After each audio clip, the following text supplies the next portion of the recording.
So this is a very short lecture. So developments of political parties after 2002, that is after the OLLIPAC, the Organic Law on the Integrity of Political Party System. So basically what we are going to talk about in this discussion is we're going to look at the Organic Law, all right, important provisions within the Organic Law of the Integrity of Political Parties. We're going to look at a very specific period that sort of affected the narrative surrounding the political party system that we have, and that is the 2011 political instability, which is very important if you want to read vote of no confidence and if you want to read the development of the current political parties and their behavior. The starting point to read this behavior is during the 2011 impasse, which that sort of sets the narrative going forward after 2002. And then we look at the challenges of Marape government in office. All right.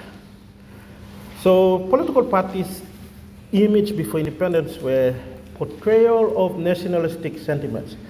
That means that before independence, political parties have only one goal in mind, and that is for self-government. All right, carries these nationalistic sentiments. Pangu Party wanted self-government. PPP Party also wanted self-government. Or United Party does not want self-government but wanted a freedom to do business and more or less fighting against the colonial rule. Either way, these nationalistic sentiments drive the political parties before independence and let's say 5 years, six years after independence. But after independence, political parties became fragmented and they lack objective. Because political parties before independence were fighting for independence and self-government. Once they got independence now, what drives political parties going forward? There is no objective for them to, let's say, stay on the political front because they achieved independence already.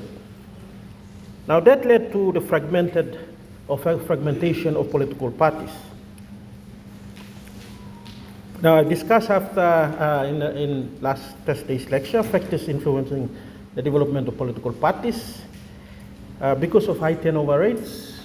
High turnover rates means that about 50% of members of parliament elected, okay, did not continue after their first term.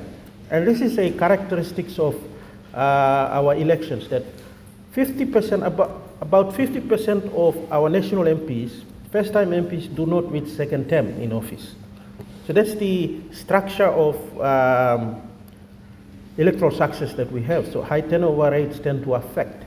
So when you have a lot of MPs, okay, turnover rates is very high. It's very hard to maintain sustainability of those crop of leaders, and that also that affected political parties. So we have, for example, one-man political party appear in one election period and then disappear in the next election period. Secondly is instability, rather, unstable coalition. And that is witnessed through the various votes of no confidence. And thirdly, our political parties were unorganized. And that led to the establishment of our the Organic Law on the Organic Law on the Integrity of Political Parties.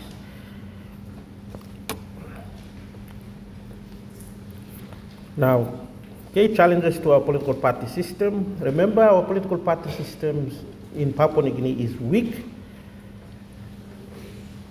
Our political party structure lacks organization and ideology. Okay, that is a major difference when comparing political parties with other developed democracies.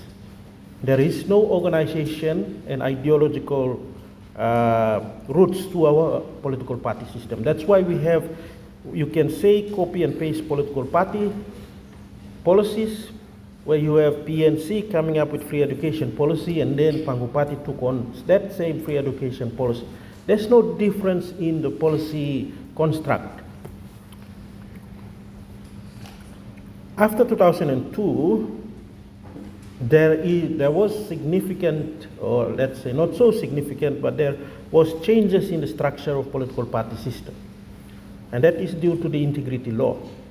So after 2002, the National Alliance Party,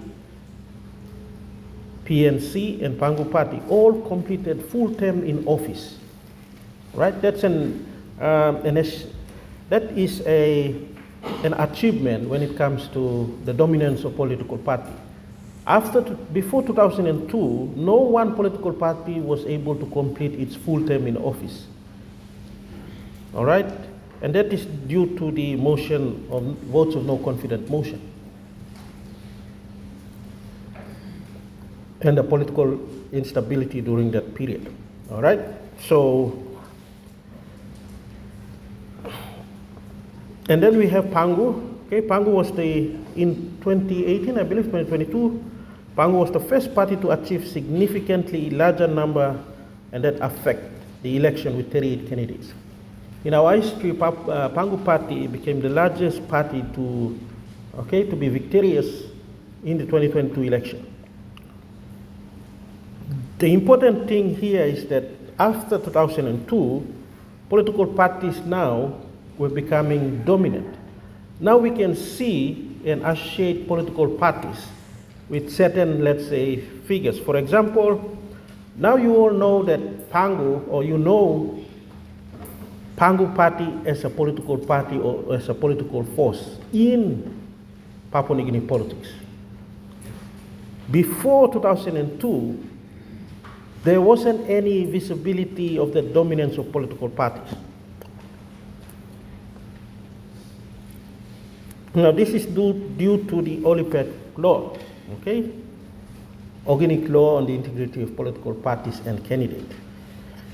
Now that law was, number one, tried to regulate the parties and candidates. How do you do that? By establishing the Office of the Registry of Political Parties. So the Office of the Registry of Political Parties now would have to organize the party system in a way. Just like what the Electoral Commission is doing. Before, we do not have a political party or Office of the Registry of Political Parties. So now the Office of Political Parties try to give meaning and organization to political parties in Papua New Guinea. And that led to party financing, okay, organization through party financing, restructuring, and try to stop party hopping. So party hopping was a very big problem before 2002, and that led to various votes of no confidence or motions of no confidence. Now, the OLLIPAC after 2002, for example, in 2002, 57% of the candidates were contesting under a political party banner. So the law made it in such a way that now candidates are contesting under the political party banner, as opposed to prior to 2002, where candidates do not necessarily stand or stood under a political party banner. And that is attributed to section 55 to 67 of OLLIPAC, which talks about all MPs endorsed by political party give meaning to the political party, and that also led to party to vote along party lines. So that particular section now gives meaning to the political party system. That if you belong to a political party system, then when you want to vote for the prime minister or the national budget, then you have to vote along party lines. Prior to 2002, there was no such law indicating that. So that's an example of how the law tries to regulate the behavior of political parties and candidates. Another is section 70 to 73, restricting MPs who vote for PM not to vote in vote of no confidence in budget. So this particular section was brought to the courts in 2010 rather. Now the OLLIPAC itself tries to, all in the name of stability. This section here talks about when you vote for the Prime Minister, in the motion of no confidence, you will not vote for another Prime Minister, all right? Apart from the Prime Minister that you initially voted for under the parliamentary standing order. So that particular section 70 to 73 ensured that Somare government under the National Alliance was able to complete a term in office and about to complete another term in office if it wasn't due to the 2011 political impasse.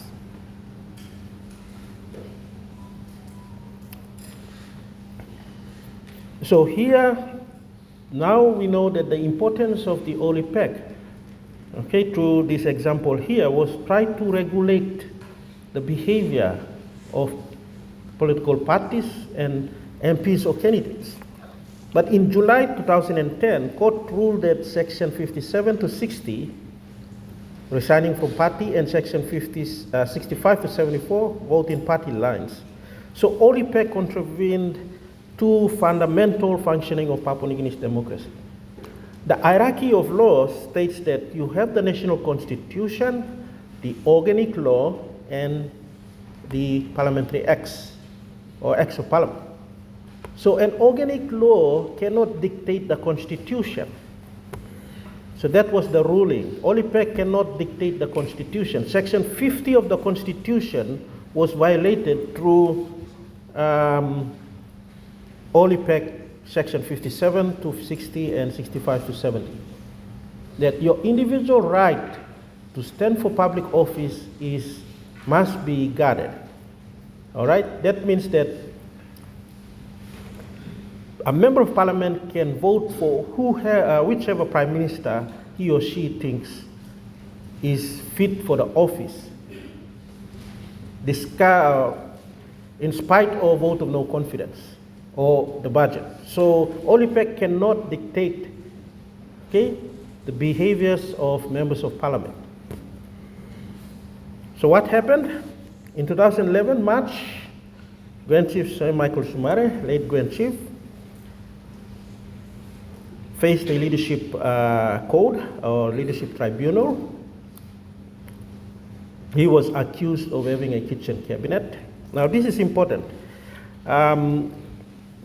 He was accused of having a kitchen cabinet.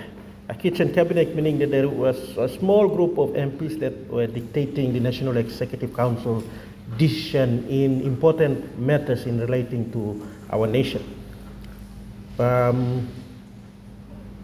And even to that, he was hospitalized in Singapore, and I forgot his name, but something about, all right, was the acting prime minister. He's now the ambassador to Japan. And then there was rumors circulated that the prime minister, Grand Chief Sir Michael Sumare, was unfit for office. The opposition then later declared for PM seat to be declared vacant. And then that led up to the 2011 political impasse.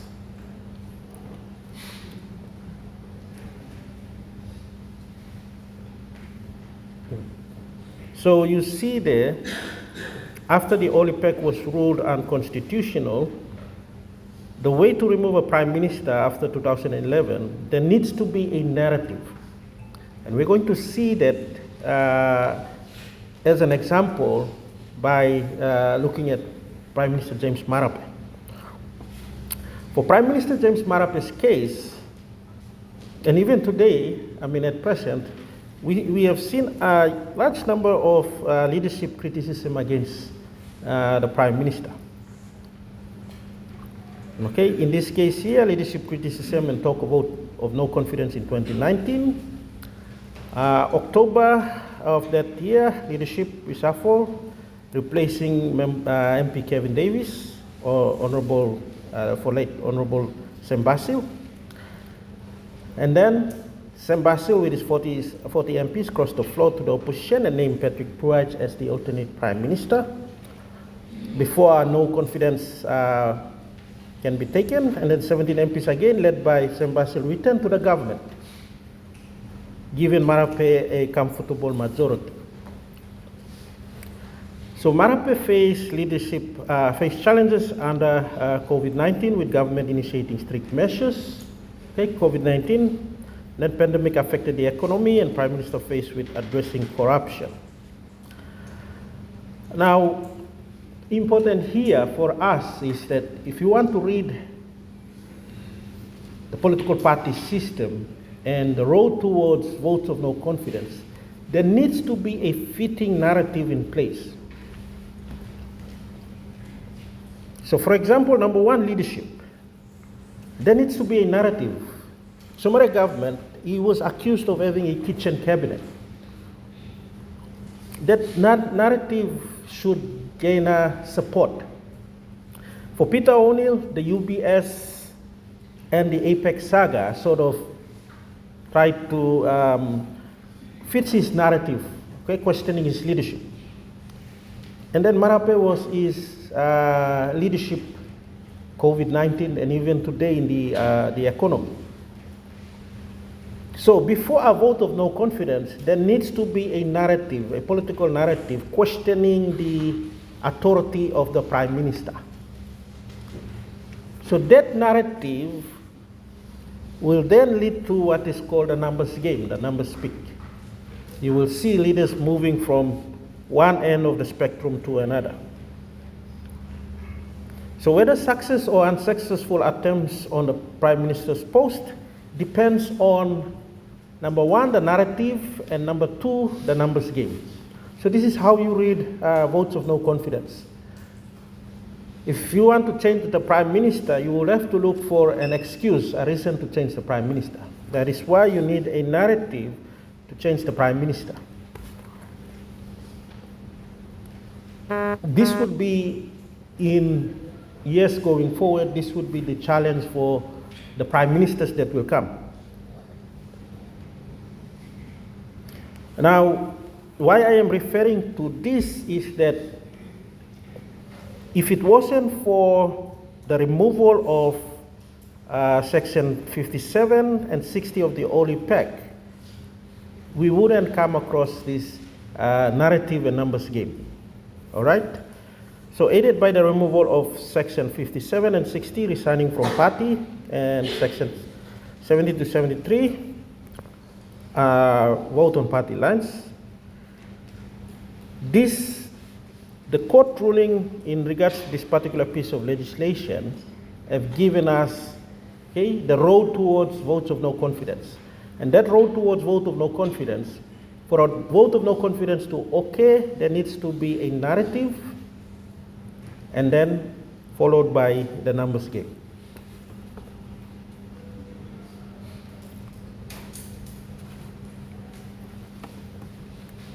All right, so OLLIPAC in itself after 2002 was an attempt to regulate the behavior of party and candidates. Now, National Alliance was the political party that enjoyed the privileges of OLLIPAC, especially Section 57 to 60.